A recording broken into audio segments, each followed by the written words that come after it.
조갑제 TV 시청자 여러분 안녕하십니까. 2023년 8월 2일 오전 9시입니다. 미국 워싱턴으로부터의 속보를 전해드리겠습니다. 미국 법무부가 임명한 특별검찰이 트럼프 전 대통령을 기소를 했습니다. 부정선거 음모론과 관련해서 주요 범죄를 저질렀다고 판단을 해가지고 워싱턴의 연방지원에 기소를 했다 이겁니다. 그런데 거기에 적용된 범죄 항목이 어마어마합니다. 첫째, 미국을 기만했다. 미국을 속였다는 겁니다. 두 번째, 공무집행을 방해했다. 세 번째, 헌법상의 국민 권리를 침해했다 또는 박탈했다. 잭 스미스 특별검찰은 트럼프뿐만 아니라 공범 6명을 같이 기소했는데 이 공범 6명의 명단은 밝히지 않았습니다. 이렇게 함으로써 2020년 11월 미국 대통령 선거에서 바이든이 큰 차이로 이겼는데도 불구하고 트럼프가 부정선거로 졌다, 개표 부정으로 졌다 라고 거짓말을 하면서 불복을 하고 그리고 개표 결과를 확인하는 그 절차에 개입을 해가지고 못하도록 하고 드디어는 2021년 1월 6일 상하원 합동회의에서 펜스 상원의장이 주재를 해가지고 바이든 대통령 후보의 승리를 최종적으로 확인하는 절차를 방해하기 위해서 군중들을 선동해가지고 난입시켜가지고 경찰관 그리고 폭도 다수가 죽고 다치도록 만든 이 일련의 범죄를 총괄해가지고 기소를 한 겁니다. 자, 문제는 트럼프가 지금 공화당의 차기 대통령 후보 경선에서 1위를 달리고 있다는 사실입니다. 여론조사상입니다. 압도적 1위를 달리고 있는 트럼프를 이런 중대범죄로 기소를 했으니까 지금 미국의 정치가 그야말로 엉망진창이 되고 있는 거죠. 감옥에 갈 사람을 뽑을 거냐 말 거냐. 트럼프로서는 백악관에 갈 것이냐 아니면 감옥소에 갈 것이냐 기로에 서 있습니다. 당선되면은 내년 대통령 선거에 당선이 되면은 현직 대통령은 감옥에 보낼 수 없으니까 4년 임기를 채우고 나와서 감옥에 가겠죠. 이 정도 같으면 유죄 판단이 확실합니다.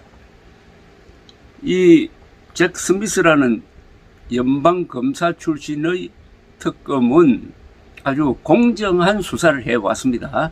물론 임명은 법무부 장관이 했지만은 법무부 장관이 마음대로 한 게 아니고 그 전에 미국 하원이 특별조사위원회를 구성을 해가지고 트럼프의 선거 불복에 대해서 끈질긴 조사 청문을 해가지고 두꺼운 책 몇 권 분량의 보고서를 냈고 이걸 법무부에 넘기면서 특검을 임명을 해가지고 형사적으로 다뤄야 된다. 이거는 형사처벌감이다.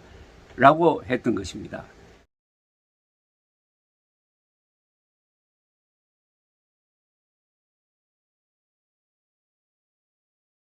그리하여 지금 이런 일이 이제 일어났습니다.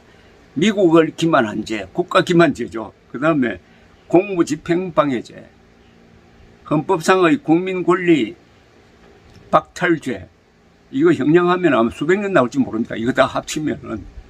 그런데 이미 트럼프는 딴 혐의로 기소가 되어 있습니다. 그러니까 그건 아주 중대범죄라서 연방 검찰이 다루는 사건으로 해서 기소가 된 게 뭐가 있느냐 하면 퇴임할 때 탑 시크릿을 포함한 기밀 극비 문서를 가지고 플로리다에 있는 자기 거처로 옮겨 놓고는 제대로 관리도 하지 않고 국가기관에서 돌려달라고 하니까 우리 그런 거 가진 것 없다 하면서 돌려주지도 안 하고 이렇게 미련을 떨다가 이것 또한 지금 기소가 되어 있는데 그게 유죄로 다 판명되면 징역 400년 산다는 것 아닙니까? 그런데 이번에 기소된 거는 그거보다도 훨씬 더 큽니다. 도저히 있을 수 없는 일이 미국에서 벌어졌습니다. 아니 현직 대통령이 야당이 부정선거를 했다고 주장하면 그게 말이 됩니까? 그리고 거기서 주장하는 무슨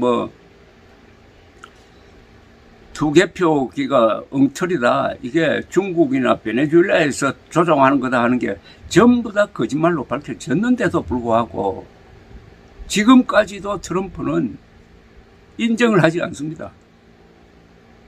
기소된 데 대해서 낯이나 할 일이다라고 이렇게 또 거짓말을 하고 있습니다. 그런데 2020년 말에서 2021년 초에 한국에서도 자칭 보수 유튜브라고 하는 자들이 이 트럼프의 부정선거 음모론에 편성을 해가지고 돈벌이 차원에서 거짓말에 합세했던 적이 있었습니다. 그 이름을 제가 대지는 않겠습니다. 2020년 4월에는 또 4월 15일 총선에서 당시 미래통합당이 진 것이 사전투표 부정, 개표 부정이었다고 거짓말하는 사람들이 또 한국을 어지럽혔고 그 거짓말하는 사람 중에 상당수가 트럼프 편에 서가지고 바이든을 공격했던 이런 허무맹랑한 짓이 한국과 미국에 걸쳐서 일어났던 것입니다. 지금 미국은 한국처럼 분열되어 있습니다.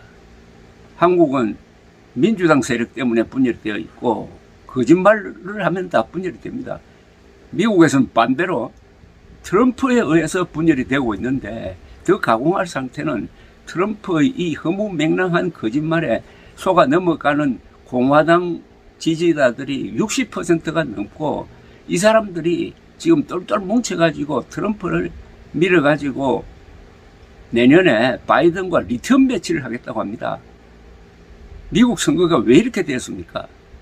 트럼프를 지지하느냐 반대하느냐로 미국 가정까지 분열이 돼가지고 집안 싸움 때문에 부자가 서로 헤어지기도 하고 한다는 겁니다. 이걸 통해서 한국과 미국에서 일어나고 있는 이 음모론을 보면서 대중정치의 이 편가르게 하는 대중정치의 한계를 봅니다. 세계에서 가장 모범적인 민주주의를 하고 있다는 미국에서 이런 일이 벌어지고 있으니까 한국에서 벌어지고 있는 이 부정선거 음모론도 이해할 수는 없지만은 그래도 민주정치라는 이 틀 안에서는 이런 것도 있고 이것도 다 감당을 해야 된다 하는 생각이 듭니다. 한국의 이 부정선거 음모론은 지금까지도 이 보수 진영을 분열시키고 보수 진영을 웃음거리로 만들고 있습니다. 그런 점에서 트럼프의 이 부정선거 음모론 정도가 아니라 나중에는 선동을 해가지고 미국 의회를 무력화시키려고 했으니까 이건 사실은 내란입니다. 내란 행위죠. 여기에 대해서 엄벌이 내려져야 한국에서도 부정선거 음모론으로 아직도 보수를 분열시키고 조롱거리로 만들고 있는 세력에 타격을 줄 것이라는 생각이 듭니다. 감사합니다.